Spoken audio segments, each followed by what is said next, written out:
My name is David Chen, and for the past 6 years, I have worked as a maintenance engineer at St. Mary's General Hospital.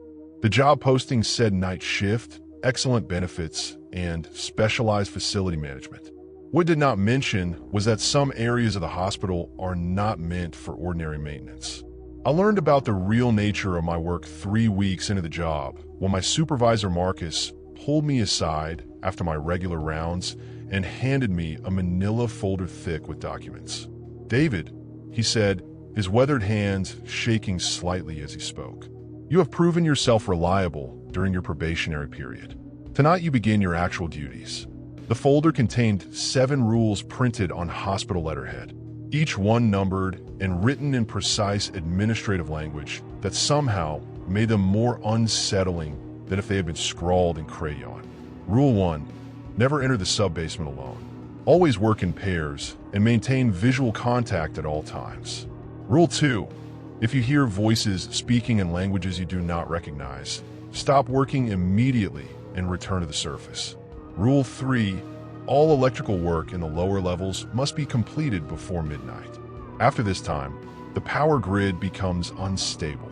Rule 4. If you encounter any doors marked with red paint, do not open them under any circumstances. Report their location to management immediately. Rule 5. Carry a radio at all times in the lower levels. If it begins receiving signals from unknown sources, evacuate immediately. Rule 6. Never follow the maintenance tunnels beyond the marked boundaries. The hospital's blueprints end at certain points for good reason. Rule 7. If anyone asks you about your work in the sub-basement, tell them you were performing routine ventilation system maintenance. Nothing more. Marcus made me read each rule aloud 3 times before he would continue. These rules exist because previous maintenance staff who ignored them did not return to the surface. He explained with the matter-of-fact tone he used for discussing broken light fixtures. The hospital has an arrangement with certain entities that reside in the deeper levels. Your job is to maintain the infrastructure that keeps them contained while ensuring the upper levels remain functional for patient care. That first night, Marcus paired me with Elena, a maintenance worker who had been with the hospital for 12 years. She showed me how to access the sub-basement through a service elevator hidden behind the main kitchen. The elevator required 2 keys turned simultaneously, and the descent took much longer than the building's official blueprints would suggest. The sub-basement was different from anything I had expected. The corridors were wider than necessary, lined with pipes and cables that seemed to serve no logical purpose. The walls were covered in symbols painted in what looked like red paint, though Elena warned me never to examine them too closely. Some of those markings move when you're not looking directly at them, she said as we walked through the dimly lit passages. The ventilation system down here requires constant adjustment because the airflow patterns change on their own. We spent that first night replacing filter units and checking electrical connections in areas marked on our modified blueprints. The work was straightforward, but the environment felt wrong in ways I could not articulate. The temperature fluctuated without reason. Sounds echoed strangely, sometimes seeming to come from directions that made no architectural sense. Most unsettling was the constant feeling of being observed, even though our flashlights never revealed anything except empty corridors and humming machinery. After 3 months of routine maintenance in the sub-basement, I began to understand the pattern of our work. We were not just maintaining equipment. We were maintaining barriers. The pipes carried more than water and waste. The electrical systems power devices that did not appear on any standard hospital inventory. The ventilation system moved air through chambers that existed beyond the official building plans. Elena explained the broader context during one of our midnight breaks. The hospital was built on land that had been used for other purposes throughout history. A cemetery in the 1800s, a psychiatric facility before that, and according to older records, something much darker during the colonial period. When they constructed St. Mary's in 1967, the architects discovered that certain areas could not be properly excavated. Instead of relocating the project, they decided to build around and over the existing structures. What exactly is down there? I asked during one of our routine filter replacements. Elena paused her work and looked at me with an expression I had learned to recognize as carefully controlled fear. "Things that were put there intentionally," she said. "Things that were already there when the putting began. Things that have arrangements with the current management. Our job is to make sure those arrangements continue to function smoothly." The work became routine over the following months. Elena and I would descend to the sub-basement 3 times per week, following predetermined routes marked on our special blueprints. We replaced components, adjusted settings, and documented any anomalies in our reports. The reports went directly to Marcus, who filed them in cabinets that I never saw anyone else access. Most nights passed without incident, but there were exceptions. Sometimes we would hear voices speaking in languages that sounded older than any I recognized. When this happened, we would immediately stop working and return to the surface, following Rule 2 exactly. Sometimes our radios would crackle with transmissions that did not match any frequency used by hospital staff. These incidents required immediate evacuation and were always followed by mysterious electrical outages in the upper levels the next day. The most disturbing incidents involved the doors marked with red paint. These appeared in locations that had been empty corridor space during previous visits. The doors themselves were older than the rest of the hospital construction, made of heavy wood with iron hardware that showed signs of extreme age. Elena insisted that these doors had always been there and that I simply had not noticed them before, but I knew this was not true. I paid attention to details, and these doors appeared without warning in places where they had never existed. During my 8th month on the job, I experienced my first serious rule violation. Elena had called in sick, and Marcus decided that the ventilation system in Section C required immediate attention due to complaints from patients about strange odors. I reminded him about Rule 1, but he insisted that this was an emergency situation and that I should complete the work quickly and return to the surface. The descent alone felt different. The elevator seemed to take longer than usual, and I could have sworn I heard faint music playing somewhere in the mechanical systems. When the doors opened, the sub-basement corridors appeared exactly as they always did, but the atmosphere felt more intense, like the air itself was paying attention to my presence. I proceeded to Section C following the marked route on my blueprint. The ventilation unit was located at the end of a corridor I had visited dozens of times before. The work itself was routine, replacing filter elements and adjusting airflow controls. But as I worked, I became aware of sounds that did not match the usual mechanical noise of the building systems. Footsteps in adjacent corridors. Voices speaking in conversational tones too distant to understand clearly. The sound of doors opening and closing in areas where Elena and I never worked. I tried to ignore these sounds and focus on completing the maintenance task. But when I heard my name being called clearly and distinctly from somewhere deeper in the tunnel system, I knew I was in violation of multiple rules. The voice was familiar, though I could not immediately place it. It sounded like someone I knew while calling for help. I finished the ventilation work as quickly as possible and began walking back toward the elevator. But as I turned into the main corridor, I found myself facing a choice that was not supposed to exist.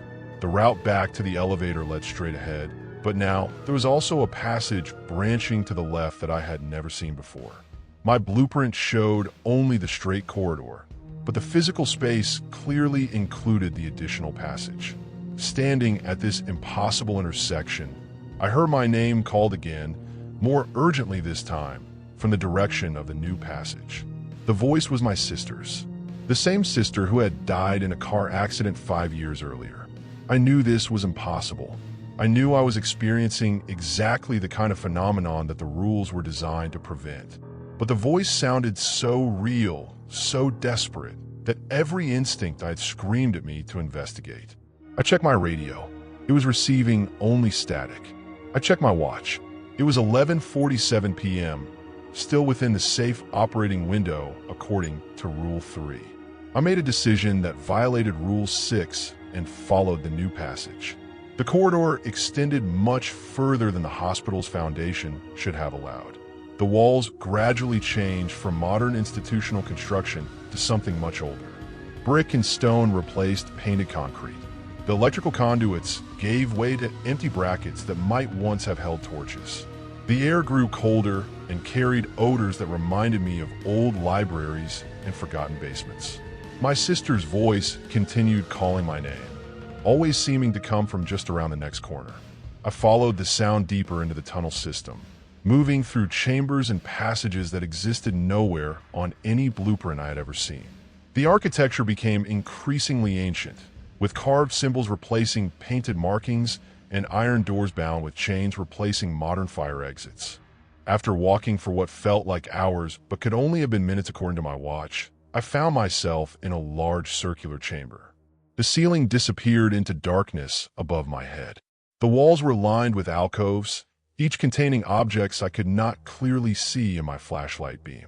In the center of the chamber stood my sister, looking exactly as she had the last time I saw her alive. She was wearing the same blue dress she had been buried in, and her expression was the same mixture of concern and affection I remembered from childhood. "David," she said, her voice carrying clearly across the stone space. "I have been waiting for you. You need to understand what you are really maintaining down here." I approached her slowly, knowing that this was impossible, but unable to resist the overwhelming desire to speak with her again. As I got closer, I could see that she cast no shadow in my flashlight beam, and that her feet did not quite touch the stone floor. "Who are you?" I asked, stopping several feet away from her. "I am what remains of everyone who has died in the hospital above," she replied. "We are kept here, David, contained by the systems you maintain. The ventilation moves our voices away from the patients. The electrical grid powers the barriers that prevent us from ascending. The water systems carry our essence to deeper chambers where it can be processed and neutralized." I looked around the chamber, beginning to understand that the alcoves contained more figures. Patients, staff, visitors, hundreds of people who had died in St. Mary's over the decades since its construction. All of them standing motionless in their alcoves, all of them watching me with expressions of patient desperation. "This is why the rules exist," my sister continued. "This is why the work must be done carefully and correctly. The hospital above functions normally because we are contained here, but the system requires constant maintenance. Power interruptions allow us to wander. Ventilation failures let our voices reach the living. Water system malfunctions contaminate the upper levels with our presence." I understood now why Elena and Marcus spoke about the work with such careful seriousness. We were not just maintaining a building. We were maintaining a prison for the dead. "But I have one more question. Why are you showing me this?" I asked my sister. "Because the system is failing," she replied. "The arrangement that keeps us contained was made decades ago by administrators who are no longer alive. The current management does not fully understand what they are maintaining. They think we are just supernatural phenomena to be managed, but we are much more than that. We are evidence." "What kind of evidence?" "Evidence of what really happens to people who die in St. Mary's General Hospital. Evidence of medical procedures that extend far beyond normal patient care. Evidence of experiments that require a steady supply of subjects who will not be missed or questioned." I felt my blood run cold as the implications became clear. The hospital was not just built over a burial site. It was built to create burial sites. My sister nodded as she saw understanding dawn on my face. "The mortality rate at St. Mary's is 17% higher than any comparable facility in the region," she said. "Patients who should recover do not. Visitors who come see loved ones sometimes never leave. Staff members who ask too many questions are transferred to positions that do not exist. And all of us end up here, contained by systems that you help maintain." I looked around the chamber again, now seeing the alcoves differently. These were not just the spirits of the dead. These were victims of a systematic operation that had been running for decades under the cover of legitimate medical care. "But what can I do?" I asked. "I'm just a maintenance worker." "You can stop maintaining the systems," she replied. "Allow the barriers to fail. Let's ascend to the upper levels and show the living world what St. Mary's really is. But that would put innocent patients at risk. Only the guilty have anything to fear from us, David. We know the difference between victims and perpetrators. The real question is whether you want to continue being complicit in our imprisonment. Before I could respond, my radio crackled to life. David, where are you? Marcus's voice came through clearly. Your radio has been transmitting your location for the past 30 minutes. You are in serious violation of protocol. I looked at my sister one more time. She was already beginning to fade, becoming translucent in my flashlight beam. Remember what you have learned here, she said. And remember that some arrangements should not be maintained forever. I turned and began running back through the ancient passages, following my own footsteps in the dust. The corridor system led me back to the modern sub-basement, though I cannot explain how the geography worked. When I reached the elevator, Marcus was waiting with 2 security guards and a clipboard full of incident reports. "Where have you been for the past hour?" he demanded. "Routine ventilation maintenance in Section C," I replied, following Rule 7 exactly. "Your radio signal indicated you were moving through areas that do not exist on any hospital blueprint." "I must have taken a wrong turn," I said. "The corridors all look similar in the dark." Marcus studied my face for several long moments, then dismissed the security guards. We rode the elevator to the surface in silence. In his office, he poured 2 cups of coffee and sat across from me with the expression of someone about to deliver bad news. "David, you have been exposed to information that requires a significant decision on your part," he said. "You can continue working here with full knowledge of what the job really entails, or you can be transferred to a different position with no memory of tonight's events." "What do you mean by no memory?" "The hospital has medical resources that can modify specific recollections while leaving general experience intact. You would remember working maintenance here, but not the sub-basement or anything you encountered tonight. Many staff members have chosen this option over the years. And if I choose to continue with full knowledge, then you become part of the arrangement. You help maintain the systems that keep the facility operating smoothly. You receive additional compensation and certain protections, but you also accept responsibility for maintaining absolute secrecy about the true nature of the work." I thought about my sister and the hundreds of others in that chamber. I thought about the patients in the hospital above, unaware that they were entering a facility with a mortality rate that defied medical explanation. I thought about the families who trusted St. Mary's with their loved ones, not knowing that some of those loved ones would join a collection of the dead maintained in underground chambers. "I choose full knowledge," I said. Marcus nodded and opened a different folder, one much thicker than the original rule sheet. "Welcome to the Real St. Mary's General Hospital," he said. "Your new duties begin tomorrow night." Over the following months, Marcus trained me in the full scope of the maintenance work. The systems I had been repairing were indeed designed to contain the dead, but they served additional purposes as well. The electrical grid powered medical equipment that extended life artificially in ways that violated every ethical standard I knew. The water systems carried substances that kept patients sedated and compliant during procedures they had never consented to. The ventilation network distributed airborne compounds that affected memory and decision-making in specific areas of the hospital. I learned that St. Mary's was not a typical medical facility, but rather a research center disguised as a general hospital. The administrators conducted experiments on unwilling subjects, using legitimate patient care as cover for procedures that pushed the boundaries of medical science in a territory that most people would consider impossible. Some patients were kept alive far beyond their natural lifespans to study the aging process. Others were subjected to experimental treatments that modified their consciousness in ways that left them fundamentally changed.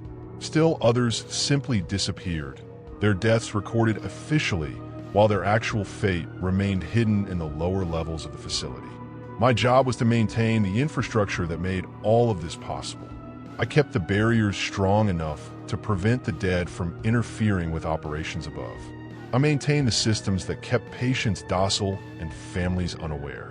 I repaired the equipment that enabled procedures no legitimate hospital would ever attempt. But I also began documenting everything I learned. I photographed equipment, copied files, and recorded conversations whenever possible. I knew that eventually I would need proof of what was happening at St. Mary's, evidence that could expose the operation to authorities who might actually do something about it. The documentation process was dangerous. Marcus monitored my work closely, and I suspected that other staff members were reporting on my activities. But I was careful to maintain my cover as a loyal employee while gathering information that could eventually bring down the entire operation. During my second year in the expanded role, I discovered that St. Mary's was not unique. There were similar facilities in other cities, all connected through a network of administrators and researchers who shared information and resources. The operation was much larger than a single rogue hospital. It was a coordinated system of medical experimentation that had been operating for decades across multiple locations. I also learned that some of the patients who disappeared were not actually dead. They were transferred to deeper levels of the facility, areas that I had never been allowed to access. These patients became permanent subjects, kept alive indefinitely for ongoing research into consciousness, pain tolerance, and the limits of human endurance. The realization that people were being held captive in areas below, even the sub-basement, made my maintenance work feel like direct participation in torture. Every system I repaired helped keep innocent people imprisoned. Every barrier I strengthened prevented potential rescues. Every piece of equipment I maintained enabled procedures that destroyed lives and families.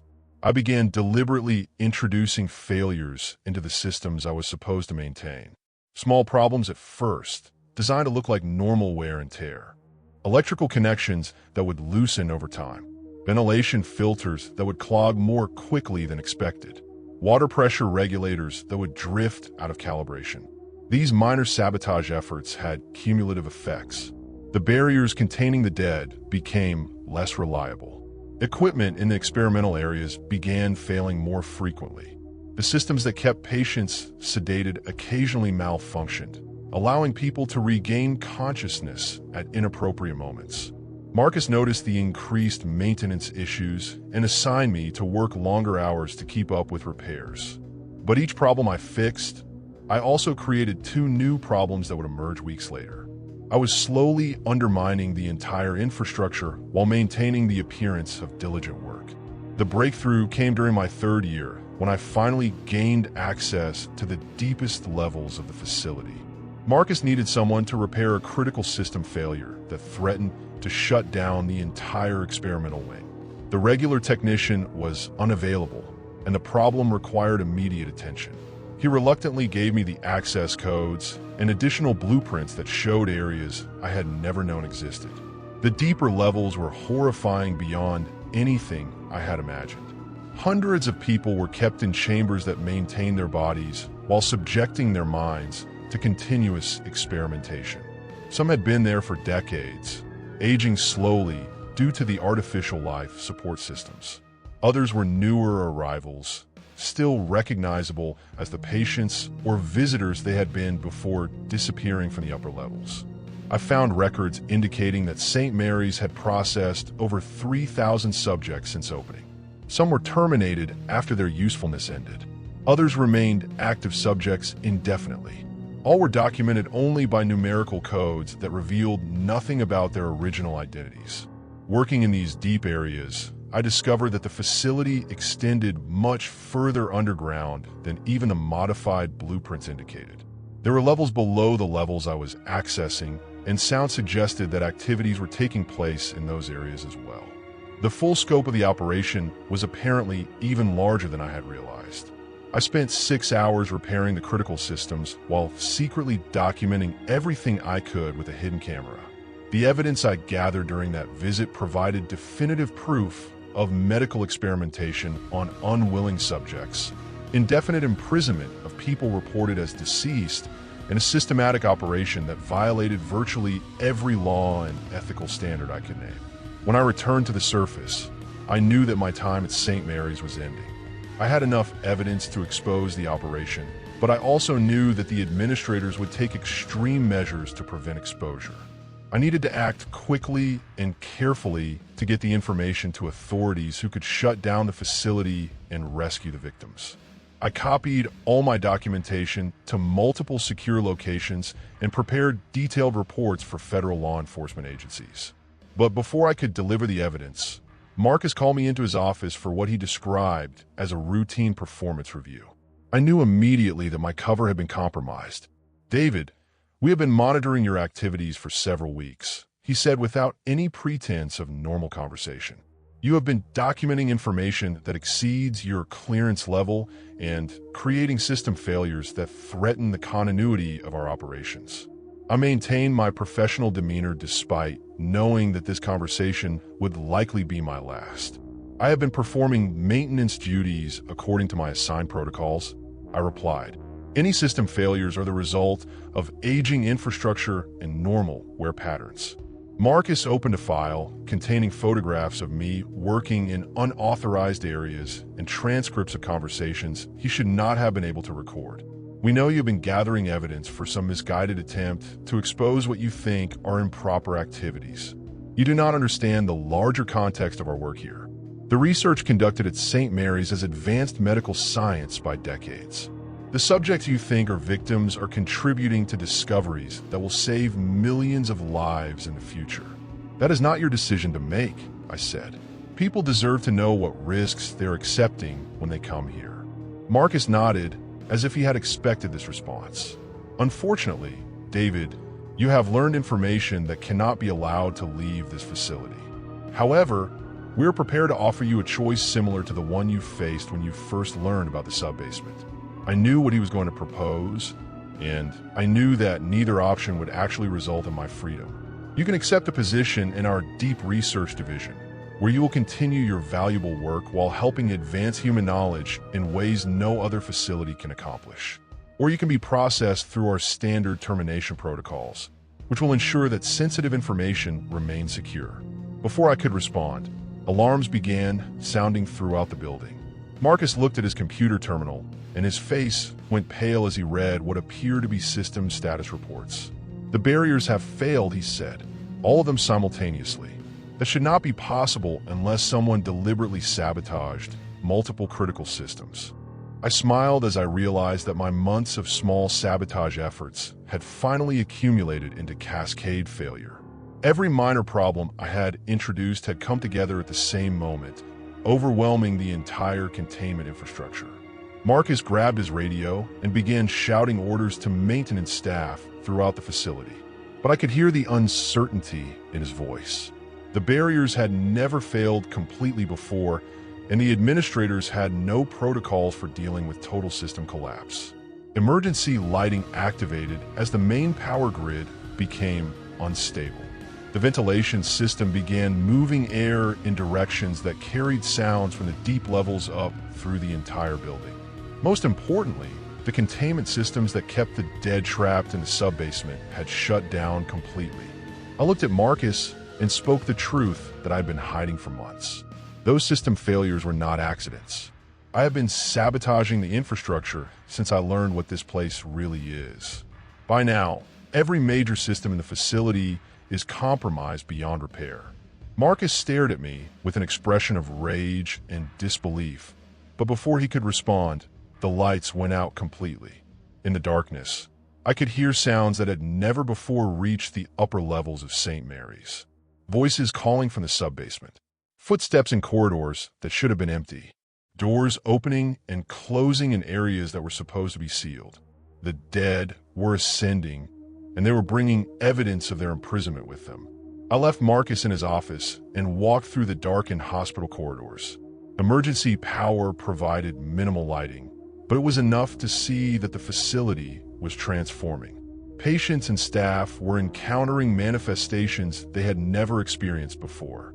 The dead were making themselves known, showing the living exactly what had been hidden beneath their feet for decades. Outside the hospital, emergency vehicles were arriving in response to what appeared to be a total system failure. Police, firefighters, and paramedics were establishing a perimeter around the building as evacuations began. But they were about to discover that St. Mary's was not experiencing a normal emergency. My documentation was already in the hands of federal investigators who would arrive within hours. The evidence would expose not just St. Mary's, but the entire network of facilities conducting similar operations. The administrators who thought they could contain their crimes indefinitely were about to learn that some secrets are too large to keep buried.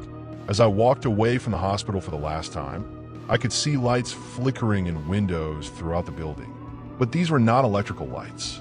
They were the manifestations of hundreds of people who had been imprisoned and experimented upon for decades. They were finally free to tell their stories, and the world was about to learn what had been done in the name of medical advancement. My name is David Chen, and for 3 years, I maintained the systems that kept St. Mary's General Hospital functioning as both a medical facility and a center for human experimentation. I am no longer employed there, and neither is anyone else. The facility was shut down permanently after investigators found evidence of crimes that made national headlines for months. Some of the victims were rescued from the deep levels. Others had been there too long to save. But all of them were finally free from the maintenance systems that had kept them trapped in chambers beneath a building where people came seeking healing and found only exploitation. The rules I once followed have been replaced by testimonies that expose the truth about what some people will do when they believe they can operate without oversight or accountability. And sometimes the most important maintenance work involves breaking the systems that should never have been built in the first place.